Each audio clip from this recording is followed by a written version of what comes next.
Greetings, fellow traveler. As humanity awakens and evolves, we see change in every aspect of our lives. Let's consciously manifest our desires. I am Candace Craw-Goldman, and this is New Earth Journey.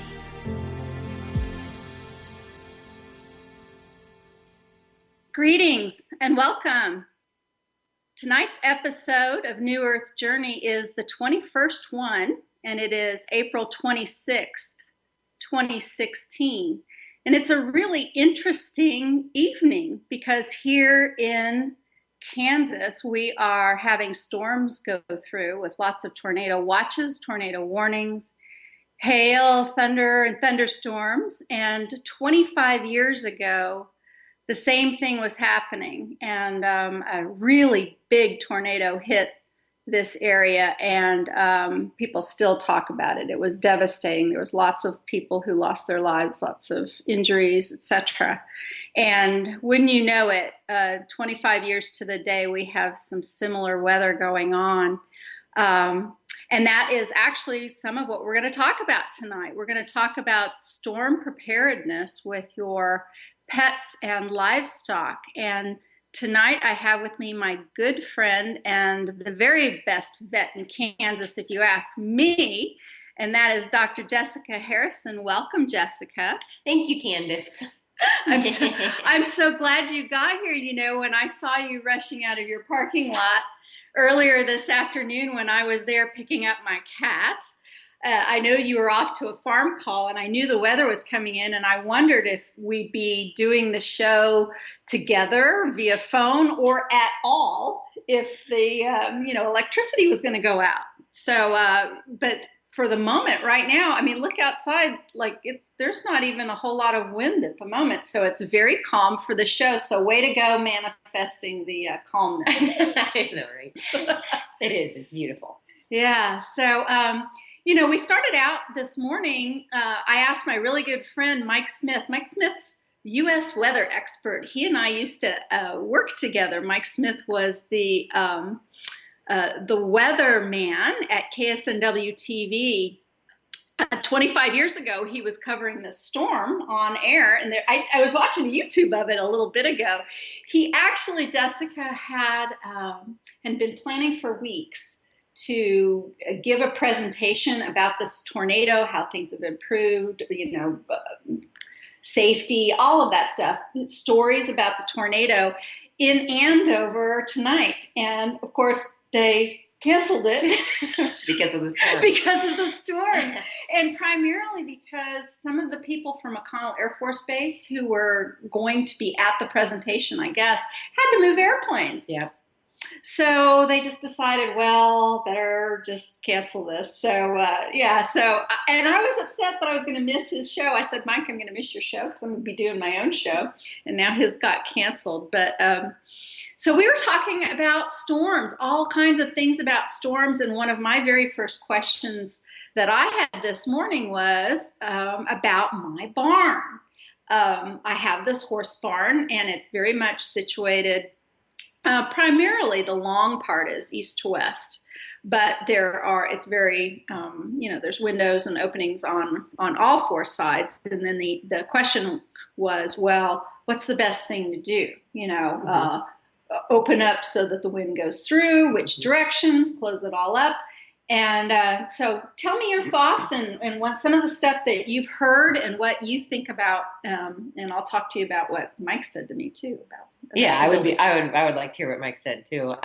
So we kind of discussed this earlier. I will just start with my own personal thoughts, like what I do with my animals in my situation, and then kind of extrapolate into maybe other people's situation, because it's hard to make a right or a wrong answer, especially if it's an unpredicted situation. Severe storms, as we know, can pop up pretty quick. They're still hard to predict, even with all of the technology that we have.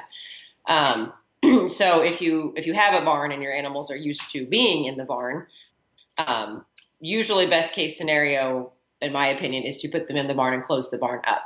What happens when you leave animals in the barn and leave, windows and doors open? is it basically, especially with, rotating winds, it just basically turns it into a giant umbrella. That's how roofs get ripped off. Not saying that, an F5 is obviously going to obliterate any standing building, but luckily those don't come down the street every day. With most severe thunderstorms, winds in excess of, 70, 80 miles an hour, closing the animals up in there is my personal preference, especially if I can get them in there, if I leave them in, if there's a chance for that storm that day. Part of my reasoning for that is most animals will not, if you just give them the option to go in or stay like out in a pasture situation. If it hails, hail on a tin roof is really loud, and most animals are opposed to that, and they will stay out in the hail, whether it's, softball sized or what. And most of the time a tree is not going to shield them from the effects of that. So that's why my preference is to leave them in. My animals handle it fine if they're in the stall, and yet kind of the original start of the noise scares them, but then they handle it fine. But they would not willingly go in their outdoor three-sided lean-to in a hailstorm. That noise would scare them; they'd run out. But there are folks out there that would rather have the animals outside, because if something were to come, they are scared of the barn collapsing on the animals, the roof being ripped off and collapsing. And so, I mean, that's a legitimate fear too. I think that we see less of that usually the animals that are the most injured after a severe storm like that are the ones that are outside. Debris definitely can get picked up and thrown at them. They're definitely not as sheltered. Lightning is a big one that kills a lot of livestock. Obviously, you can't round up several hundred head of cattle and put them in a barn. So that's, something that happens. Animals are innately pretty good at going to an appropriate area during a storm, but sometimes that's not available. It's usually a little bit lower. They will go into trees, but if you'll notice, they don't go stand under the one tall tree in the pasture. They tend to get to a lower area with a lot of trees. There's less risk of being hit by lightning there. So they innately do know where to go, but sometimes that's not an option in their enclosure.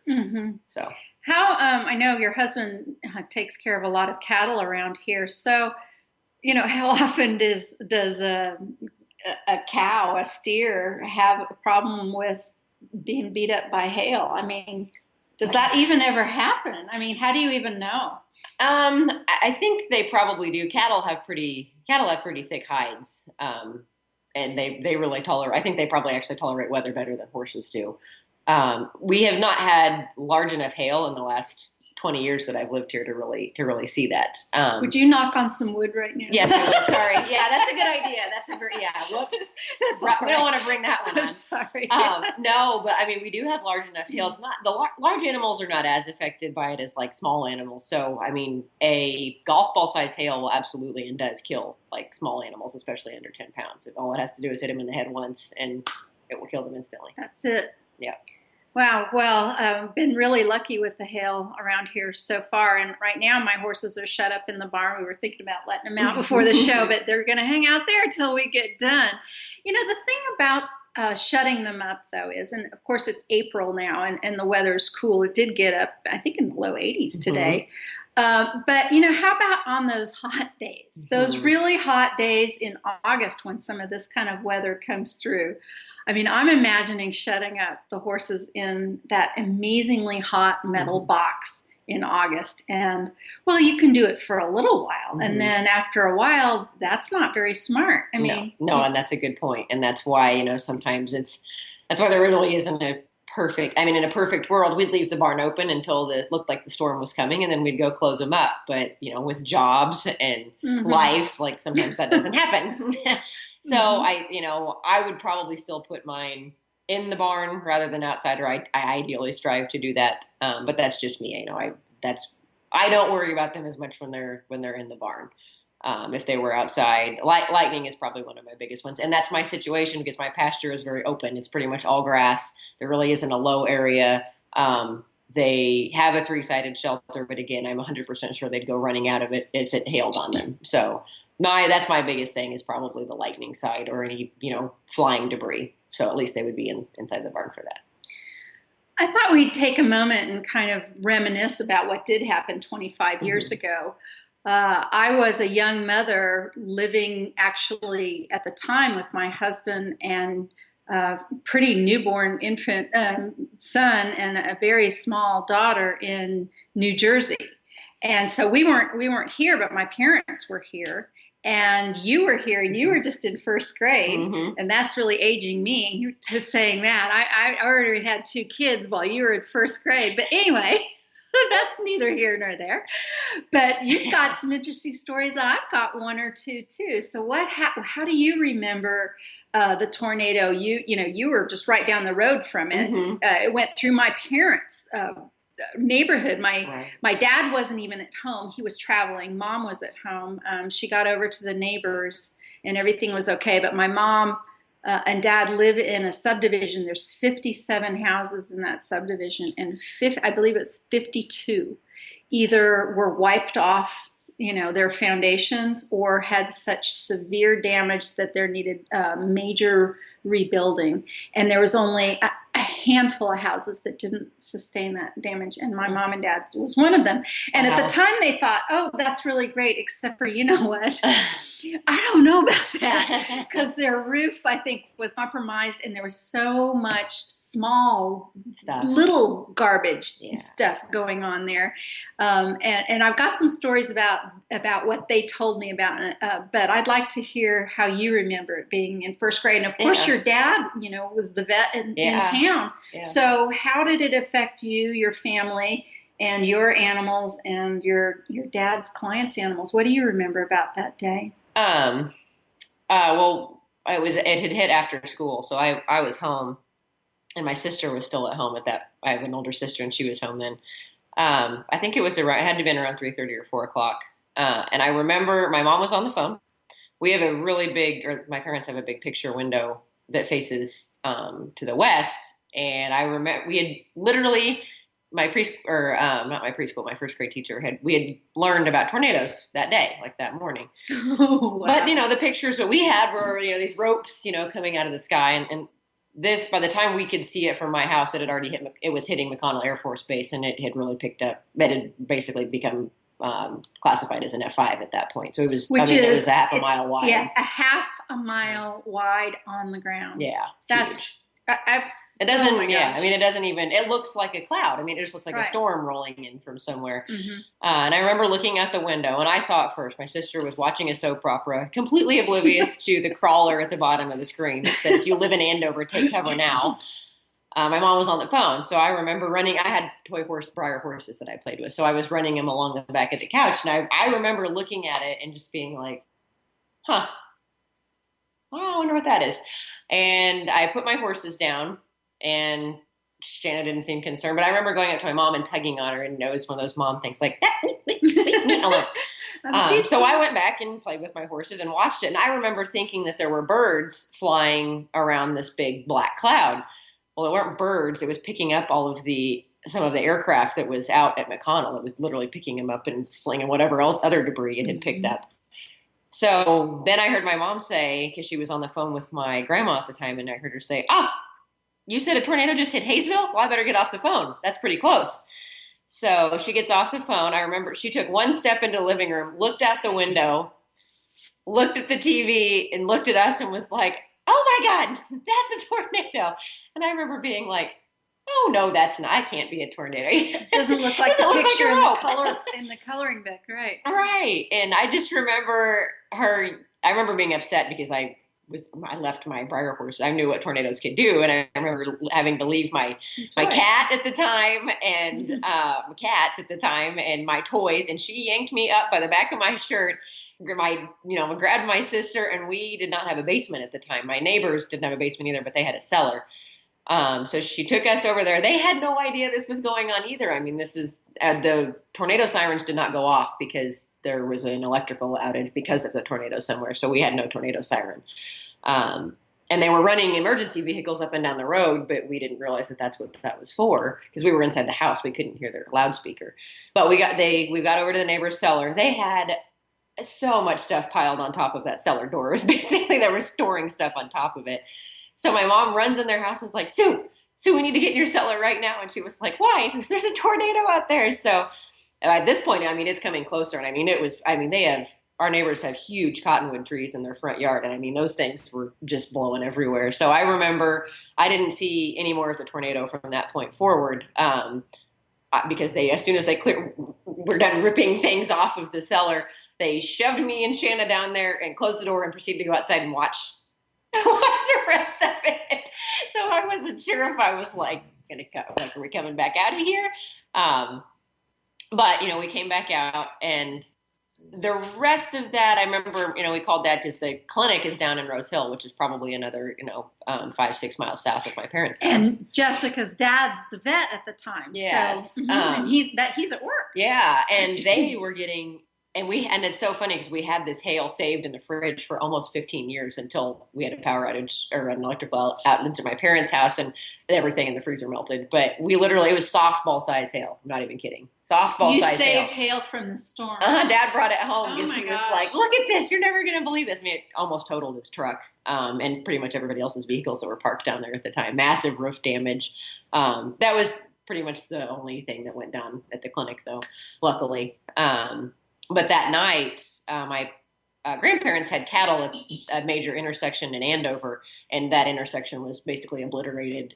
So they went up and they were trying to catch the cattle, and the human injuries were incredible. I mean, I just remember people being like, people walking around with, like huge gashes, just trying to find other people, find their pets, find help. And my mom ended up going to the emergency room with one older lady that couldn't find her family, but she had this another softball size hematoma on her forehead. I mean, it was pretty awful. And then driving around, I mean, it took a long, long time to put everything back together, but people did. I mean, did. And that's the funny thing about, we say put horses in barns and everything. There were there's always so many amazing stories with tornadoes. I mean, and you can still Google them, especially right now, since so many people have been searching the Andover tornado right now. There's pictures of wheat shoved through trees. There's a picture of a horse standing in a swimming pool. He's completely unharmed. I think that horse actually belonged to another kid that went to Andover High School. And then there's another story. Was there water in? Yep, there's water in the pool. He was standing in the shallow end, completely unscathed. I wonder if he got moved there or went there. I know exactly. But there's another horse that was tied to a post in the barn, and the barn is gone. The horse is standing tied to the post with not a mark on him. Barn's gone. I mean, gone. There's the only thing left is the foundation and this horse tied to this post. That's a God moment, right? If I've ever heard one. I know, it's incredible. And then stories like your parents, where how the next door neighbor's house is leveled, and this one is. Yeah, it's really interesting. At Mom and Dad's, they had a couple of patio sets out there. One was wrought iron metal, and one was that cheap plastic stuff, right? And the wrought iron got moved, twisted, and left, and one of the plastic chairs didn't move. It was just a plastic chair. A plastic chair. That's didn't amazing. move while the metal was taken. And I don't know. There were these people. I believe their last name was Becker. We've got a dog here, and he's getting ready to make some noise, and I'm going to move him. Hey, don't do it. Lay down. Come on, lay down here. Pardon me for that interruption, but he was getting ready to scratch his ears so loud it would have sounded like he was banging on drums. Lay down, dog. Okay. The dog loves Jessica so much. There's no place to put the dog during the show unless he can see Jessica. Anyway, the Beckers, I believe, was their name, and it was either next door to them or it was them. They had a Cocker Spaniel. The Cocker Spaniel was in a dog house off of 127th Street, which is right where the neighborhood, right where it came through on its way to Andover. And when the aftermath was over, and this is one of the things we're talking about today, is people go outside, and one of the first things our pets are our family, and where are our pets? And they went out to look for the Cocker Spaniel, and they couldn't find it. And when they're out there looking, somebody sees the house up in the tree, and then they just lose all hope, and it's just this really sad thing until like 2 days later they hear some whimpering. The dog was in the house. No way. Way up in the tree, and they had to go get a cherry picker to get him out. And he was fine. It was fine. He was stuck in the tree. Talk about it's like it's a Wizard of Oz moment, right? For sure. with the thing going up there. So oh my gosh, he was in the tree. Yeah. Yeah. Wow. Yeah. So, but a lot of pets go missing during these kind of storms, do. don't they? What's your advice? I mean, is there something that we can all do? Microchip. So, what about horses? Microchip. I've I've actually had several folks that have been microchipping them lately for that exact reason, because it's a way to identify them in those situations. Mm-hmm. Is there a low-tech way? I mean, a low-tech way that yes, microchipping. Yeah. Is there a low-tech way that you find works? I know sometimes people braid things in manes or do something. What kind of things have you heard? Yeah. So, and a lot of them have been posted on Facebook recently. That's the cool thing about social media nowadays. Taking a cattle ear tag and braiding it into the mane with, your name and phone number and maybe the horse's name. I mean, you can put quite a bit of information on that, and it's braided in, so hopefully it would stay in a situation where they escaped. We've had some people experiment with kind of wax oil based markers. White marker for a darker colored horse, black one, for appropriate colors, and just writing your phone number on their sides. Obviously if they're injured, or like we said, if they roll in the mud, that might cover it up. But things like that might help get your pet back to you. I'm not an advocate of leaving a halter on them or something like that. I mean, that's a way for them to get stuck. But braiding an ear tag in, yes, it might get ripped out, but it might not, and that would be a way for them to be able to identify your horse later.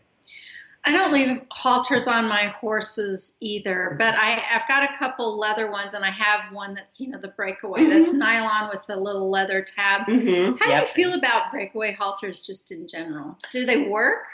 Have you seen horses get in trouble with breakaway halters? Yes, anyway? I've for the most part they break, but if for some reason they don't break, or it's a horse that isn't gonna, if it pulls back and feels resistance, it's not gonna pull back and it's stuck somewhere for who knows how long. Yeah, I mean, breakaway halters were made for that, to come loose when they pull back. So that that's a possibility. And so during the aftermath, I know there was some conversation, again on social media today about what you can do to help your fellow neighbors, people, but pets as well. There are things that people who have just been through this kind of storm can use with their pets. What kinds of things, if you know that something has happened nearby you, but you've been lucky enough that you've been able to miss the storm, what sort of things can you gather up from your own supplies maybe and go help? Yeah, go help. What kind of things do you think would be useful for, to come share with your neighbors if they've gotten hit by storm? Yeah. So, I mean, people in general, I mean, a lot of times you just need a hand with picking up, helping find things. Back in 1991, we didn't have social media to put, this lost this. So a lot of people would just put, signs up on telephone cell poles. No, exactly. I mean, I didn't even talk to my mom for 2 days. Yeah, it was like, is she even alive? We didn't know if anyone was alive. It was scary. You have to wait that long. That's incredible. Yeah. It's incredible to think of that, we can just pick up the phone and call. A lot of, especially on the pet side, a lot of them get picked up by the local animal control. A lot of the shelters, donating food, to them is certainly helpful. Same with people. I mean, a lot of local churches and senior centers will, try to help provide food and, help. I mean, there's pretty much, the ways to help are pretty much endless. So, I mean, if you find a stray pet, if you want to foster it yourself and, say whose it is, or, calling local shelters, putting up an ad, this is the pets that we found. There's also a lot of animal response teams. I know there's a Butler County one, and there's a Sedgwick County animal response team. And, if you find an animal that's, trapped somewhere and you want to help it, just on the off chance of you not, we don't want you to get bit. Right. So it's always a good idea to call those folks in. They've been trained to handle it. They're great at their job. They love doing that job, and they're going to have a much better success rate of maybe getting the animal out, and not themselves getting bit and the animal not getting hurt too. So. One of the things that's been on my mind as we've been approaching tornado season, and I've seemed to be collecting more pets, is having enough carriers for all. You might have one cat carrier and several cats because only one at a time goes to the vet or something. But having one for everybody or more to get them into safety is really kind of a smart thing. And Very. Just recently, I've been training my barn cats to go into a little wire cage because, they really weren't very amenable going into any kind of no, cage. they were not. and I had to do this elaborate trapping thing. But now I'm feeding them in these cages so that I can just, close the door Exactly. when I want to take them somewhere. So that's certainly something that, is reasonable to have on hand. But a lot of animals get displaced after big storms like this. They do, unfortunately. Don't they? And yes. some we've never, don't ever hear from them again. I know, Jess, you took care of our daughter's cats when she was here, and those were Hurricane Katrina cats. Aww. Yeah, so they were given up to a shelter, and I think more than once. Like they were adopted out and then returned and adopted out again. Yeah, so but they just were one of those pair of cats that just kind of showed up, and needed someplace to go after a storm. So, well, what are the dangers of what might be out there after a storm for pets? Mm-hmm, probably debris, a lot of debris. Yep, a lot of debris. And especially like, a typical house pet, they're not going to be great at surviving on their own out there. Most of the water sources are now contaminated, especially, when a tornado takes a house out, it doesn't just take the house and leave the plumbing and everything hooked up nicely. There's quite a few hazards to just roaming around that area, broken glass, nail, everything. So a lot of those pets end up with lacerations, wounds, if they were at all, especially that, although amazingly, it sounds like that little dog that spent the night in the treehouse. He was fine. He was fine. But, it picked up and thrown around with debris, obviously can be anything from obviously like that dog, no wounds at all to, death. So, I would say that's the biggest thing is, when they're out roaming around, they're not, sometimes they can't find food, sometimes they can't find water, and sometimes they've got, injuries varying from minor to severe. Mm-hmm. So.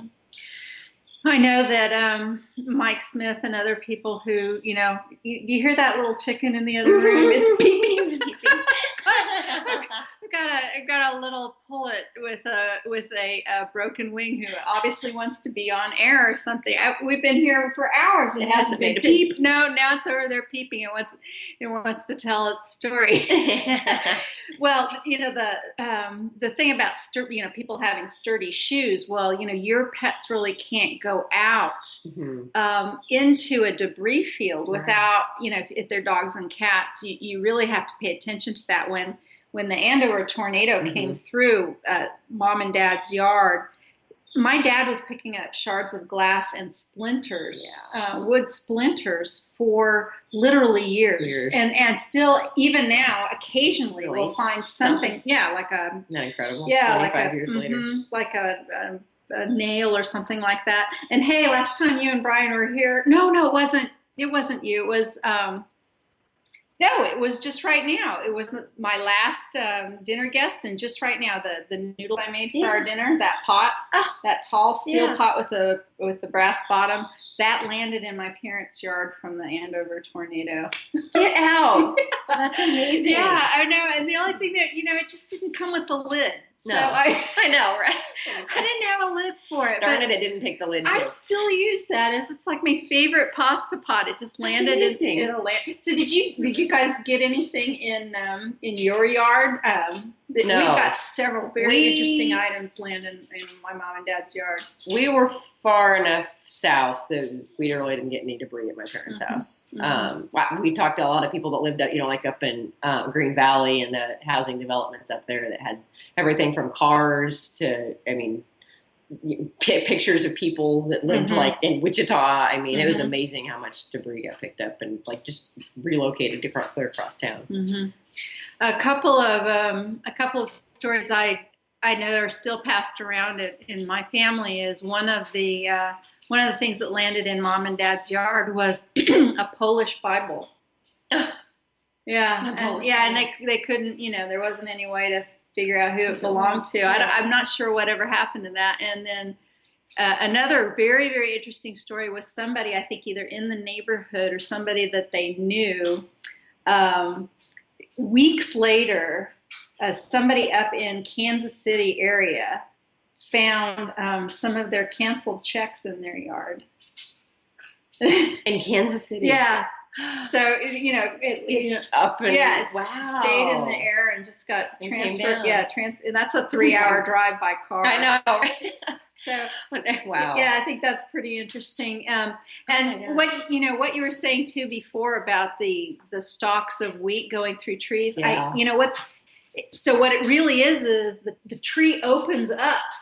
The tree is like this splintered open thing, and then things blowing, and then it goes back together like that. Wow. So those trees, and they looked like they were in blenders. The trees in Mom and Dad's neighborhood. I mean, they looked that way for years. Yeah. I mean, you could see it was like a scar. Like a path. You know, for years you can see agreed. You can still, like, if you drive down Kellogg and you know where to look, you can sometimes you can still see a couple of them. Yeah. That's amazing. Yeah. Okay. Well, let's see what other kinds of things can we do to prepare. I know, for instance, like right now, I've got 3 of my cats down in the basement. And, if you have a basement and a severe threat is coming, obviously Well, we had a little interruption there because the clouds are coming in from the west, and suddenly internet drops, and now we're finishing out the radio show via cell phone connection rather than Skype and internet connection. But I guess that's appropriate for this evening's topic, right, Jessica? Yep, very appropriate. Gosh, what would we even do these days without cell phones? I mean, there's, it keeps us connected and it solves a lot of problems. It keeps us busier, though, doesn't it? It does. It keeps us a lot busier, and I think to some extent they're also quite addicting. Yeah, a little crazy in that way, but happy to have a cell phone to finish out the show tonight. So we've been talking about storm and storm coverage and storm aftermath and all of that.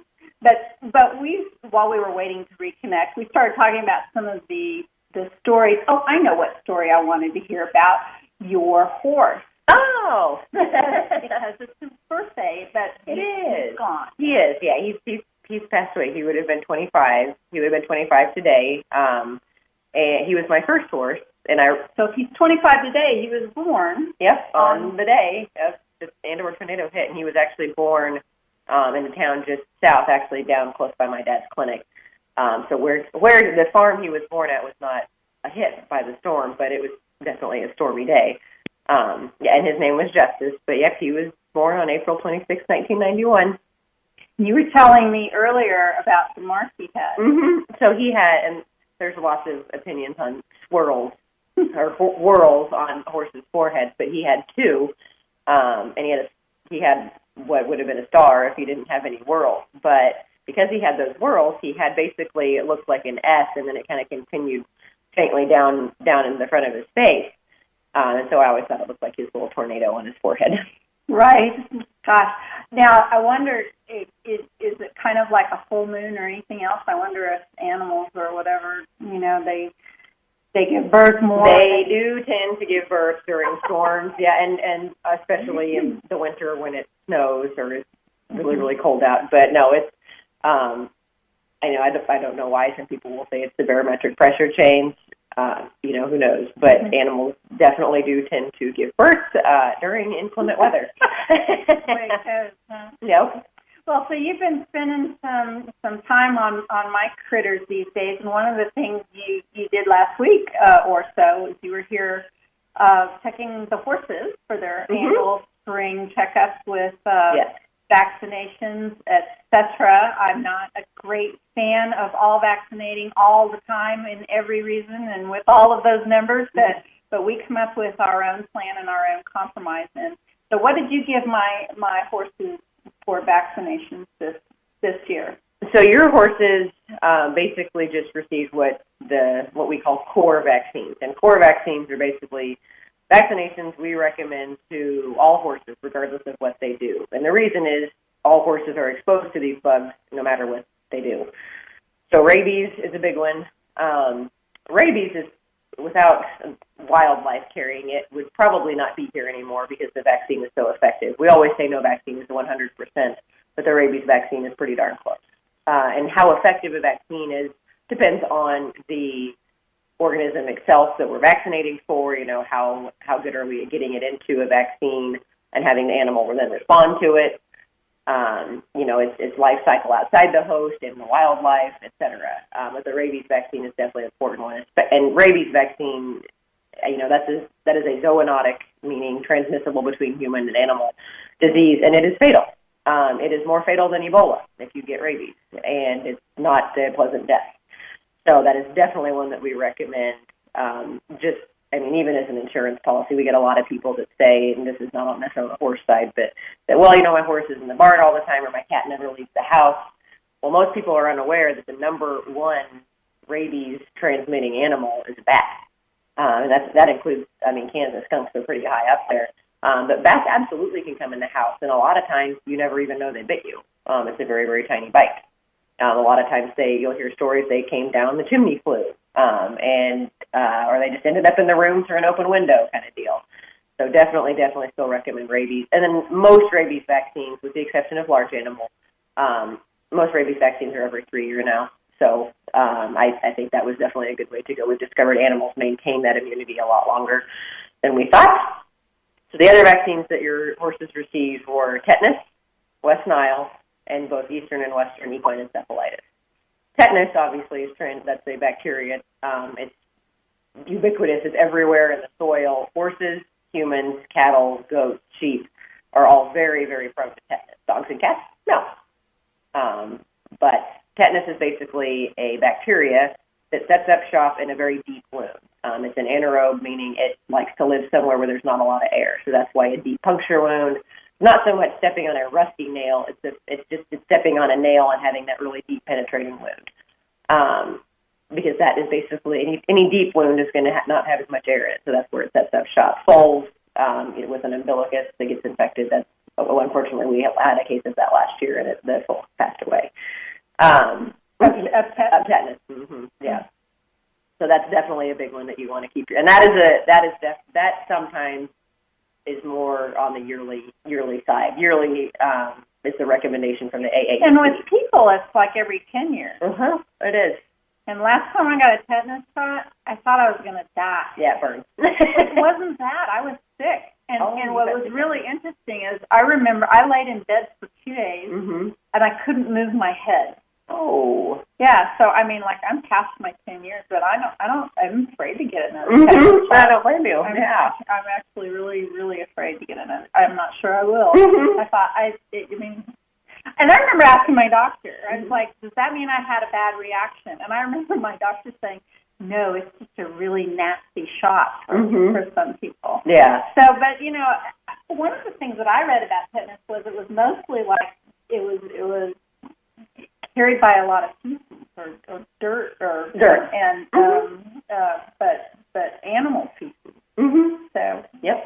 That's the way that works. Exactly. Yeah. Dirty deep wounds is usually what happens. But then we checked them also for worms, and we checked the horses' teeth to see if they need to be floated. And we had a conversation about new ideas about teeth floating with horses, which is what? Yeah. So the recommendations used to be that, horses under the age of 7 probably needed their teeth floated twice a year, and if they were over the age of 15 or 16, they probably needed to be floated twice a year, or at least examined. And anywhere in between there, once a year would be fine. And we've definitely seen, or at least I have seen here, certain breeds, depending on how the horse is kept, is it stalled, is it outside grazing most of the time, all of those circumstances come into play as to how often your horse needs their teeth floated. I think a yearly exam is definitely warranted, and probably with young growing horses, since they're shedding caps, they're losing baby teeth, things are changing. It's always easier to fix something when it first happens rather than let it go on for a while. So I think probably checking any horse that's 5-6 years old and under, probably a good idea to check them twice a year. And in between there, at least yearly. There's nothing wrong with just looking in the horse's mouth to check. We have some horses that go 4 or 5 years before they need to be floated, that are in the middle years because they're outside, they're grazing on roughage, they're not in a stall only eating a concentrated feed twice a day. And I think actually out grazing really does help, not just in a stall eating hay and grain. I think even if you give a horse free choice hay, in my experience, those horses still need to be floated once, sometimes twice a year. So, I remember wondering and talking to my vet about this years ago about, what about the wild Mustangs? What about the wild horses? Nobody's running them down and floating their teeth. And, how does that work? And I remember a lot of the answers that came back to me was, well, that's why they don't live as long. And I remember thinking, to see what you're saying right there is their natural habitat and their natural way of living. A natural, their teeth down. Well, a natural selection. If a horse does not have good dentition, it doesn't live very long in the wild, and therefore is not going to procreate and continue the process. Some of, and as far as, not having, those guys don't really have their hooves done either. And I've got several clients that have adopted some from BLM, and actually my technician on some. And they, for the most part, they tend to have pretty good hoof walls. I mean, basic trimming is okay. They don't necessarily need shoes, especially if they're ridden without them and accustomed to it. One of my favorite ones is I have a group that has semi-Atlantic ponies, and those things are incredible. I mean, they wear their teeth well, they wear their feet well. They're just incredible, hardy. Yeah, incredible, sturdy, hardy little animals. Wow. Well, happily, we went through the barn, and none of my guys, and there was 5 of them out there, none of them needed flooded this year. Yeah. And they didn't, some did last year. Yes. Yeah. But the one horse. There's one that is not, exactly. It's not needed floated for quite a while. And she's the 4 one. years, actually, right? Yeah, she's the one who, I remember you saying something like, it's a record or it'll be a record next year. She'll be the one next, if she goes for a full 5 years, she will have the record for not needing her teeth floated. So. This is a very opinionated horse I have in my barn. She didn't want to have her teeth floated. Remember I think it was like the first year, it was like. And she's still the only horse I have not been able to get in. I can get any horse into the stocks, and she's the only horse. Even with, and this is, people are probably like, just sedate her or put a butt rope. She has had massive amounts of sedation, enough where, you're approaching, possible other side effects. So, I mean, somebody else out there might give her more, I don't know. But literally, you cannot get her in the This stocks. is an astonishing horse on many levels. And then what I do, a lot of people out there give wormers every 30 days or every 60 days. And, oh, man, have I not liked that. And so we've decided to do, I collect the manure balls and I get them to you as soon as I can. And I put them in the refrigerator so I can make my trip out there. I usually do it in the morning. I bring everyone in, give them hay, keep them separated, put them in the stalls, get my zip-lock bags ready. Label it all, and as soon as everybody's given me a sample, then I drive that out to your clinic, and then you guys look under a microscope, and then I see whether or not they need to be wormed. But we still do twice a year. We still do a twice-a-year worming, and so why don't you tell our listeners, why do we do that? If you are looking under the microscope and you're not seeing any worms, why are we still doing that twice a year? And that's an awesome question. So, horses eat off the ground. And there are several different parasite species that are, once their ova are in the ground, they're there for life. So they're constantly exposed to it. So thinking that by deworming your horse every 30 to 60 days, you're keeping all parasites out of their system ever I'm sorry, it just doesn't happen. There's going to be some parasite in there that eat off the ground. But what we want to do is keep that to a minimum. And one thing that we know is the horse's innate immune system is actually very, very responsible and very helpful in keeping those parasite burdens to a minimum. So usually when we have a parasite issue, it's very frequently in the very young or the very old or the immunocompromised horses that have PPI, pituitary pars intermedia, it used to be known as Cushing's. But what we've discovered is we are starting to see resistance, because what happens when we deworm them? Do we kill every single worm in the horse? No. So who's left behind? Strong one. Yeah, a strong one, exactly. So every 30 to 60 days, you're just making them stronger. And we absolutely do have documentation of resistance to ivermectin with strong gile parasites in the Kentucky and the Ohio River area. And that's going to spread until we get so many clients who are like, and I will try to say, let's just run a fecal and see what we're doing. I mean, not only is it going to save you money, because you're not going to be spending money on dewormer every 60 days, It's better for your horse. It's $28 for us to run a fecal, and we usually do yours like twice a year. So what we're looking for on the fecal are parasites that have eggs that are passed in the feces. So that's going to be strongyles, also known as the hookworm type, large and small. We're looking for roundworms, which are usually not a problem except in younger horses, sometimes older, or horses that have just never been dewormed. If we don't see those, it doesn't mean your horse is parasite-free, and this is where we get into why we still will always usually recommend deworming twice a year, and that's in the spring and the fall, and that is because of tapeworms and botflies. So neither of those will really, tapeworms usually set up shop in the cecum, usually not responsible for any health issues. What's the cecum? The cecum is basically your appendix, except in the horse it's like 20 times the size, and it actually has a job, unlike in the human horse. This little vestigial sits there and causes appendicitis and stuff. Whoa, that was a really close lightning. Yeah, we had super close lightning. Yeah, woo.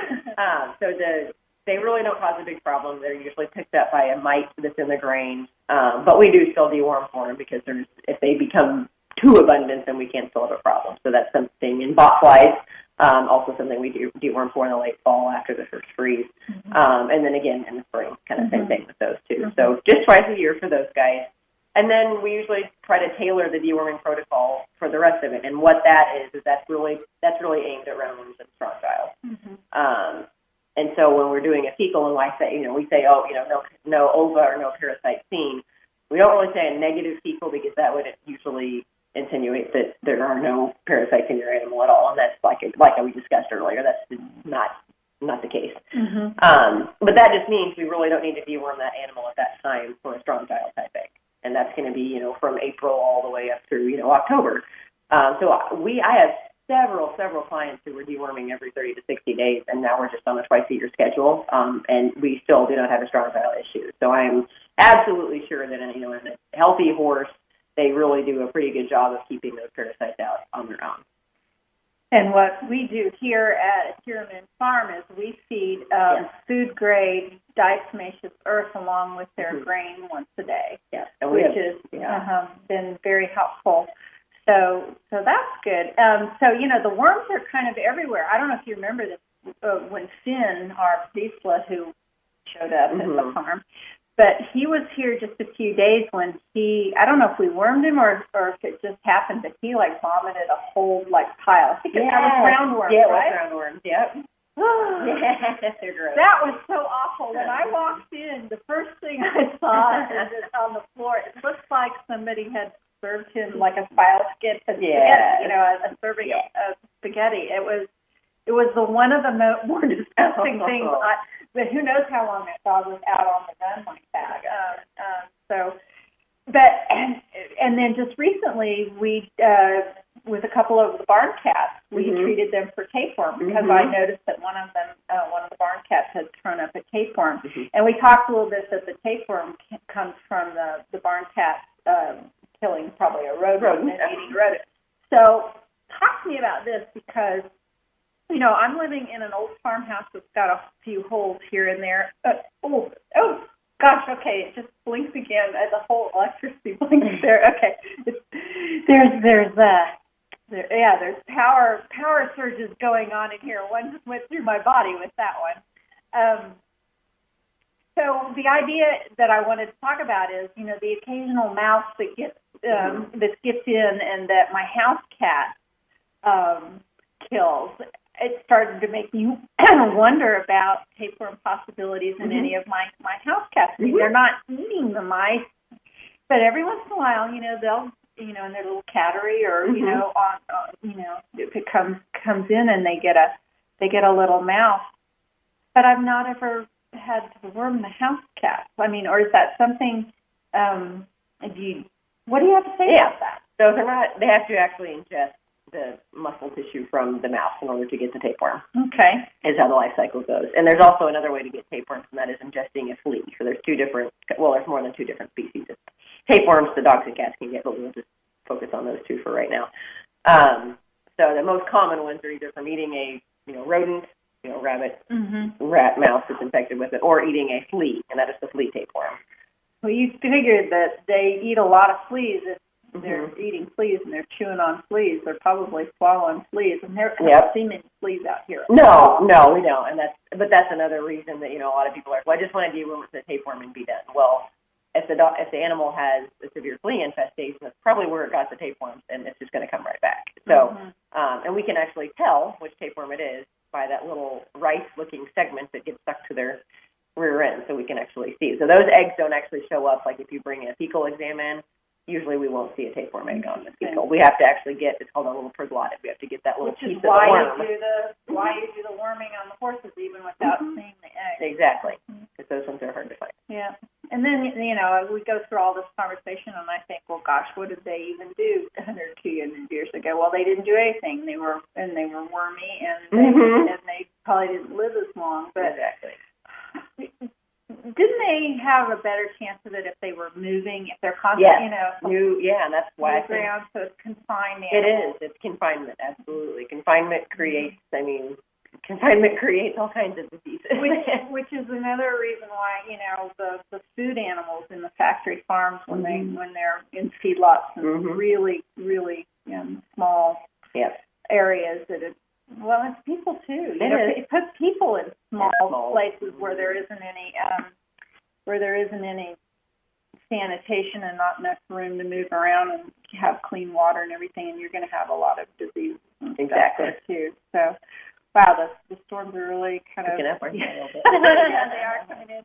So we had another adventure here lately at the farm. My very special, very elusive black barn kitty had an eye injury, and this cat was around for literally almost 5 years before I could pet it, and I got pretty good at petting it last summer, and then I really practiced petting every day, petting this cat over the winter because I was so excited he finally let me touch him, and then I practiced petting him a lot because in the winter you usually have a big winter coat and a glove on, and then football swiped at me, and the whole time I would do that, I would first off it was a wonderful challenge. It was like, because he was just as wild as any wild animal out there, and in some ways more wild, and I would always think, well, someday maybe if you get hurt, it'll be good if you let me touch you so that I can help you, and that's exactly what happened. So.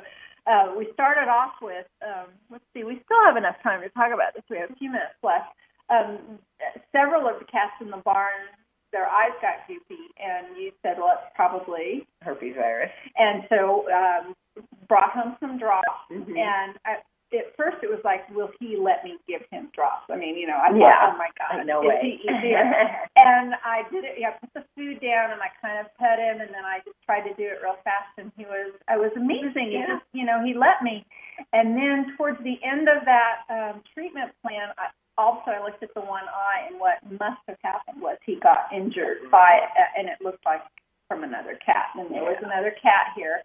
And that cat had been coming and going, and we had trapped, neutered him, and released him in the barn. But that cat was named Calvin, and the cat with the eye injury and named Samson. And I think Calvin, took a swipe at Samson and really injured his eye and trapped Samson. Brought him in to see you, and you were concerned that he might lose his eye. Yeah, it was a very, very deep corneal ulcer.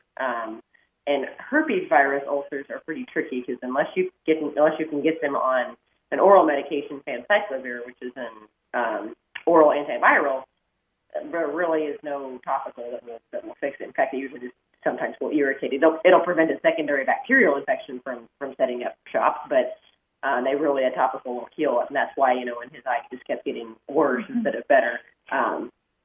So many times you want to just change the medication and just keep trying something else. In that case, you just change your diagnosis. It obviously was not just a corneal ulcer, the herpes ulcer. So obviously we wanted to try to save his eye, and it was very, very deep.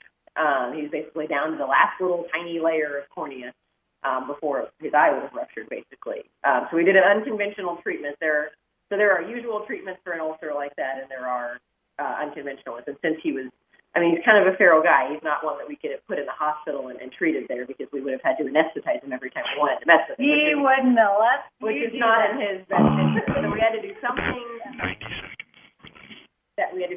minimal. So I'll wrap it up real quick. We basically ended up just kind of partially closing his whole eyelid and left him for 3 weeks. Candace still medicated him. We started him on the famciclovir, and we just took his pictures out today, and he's looking awesome.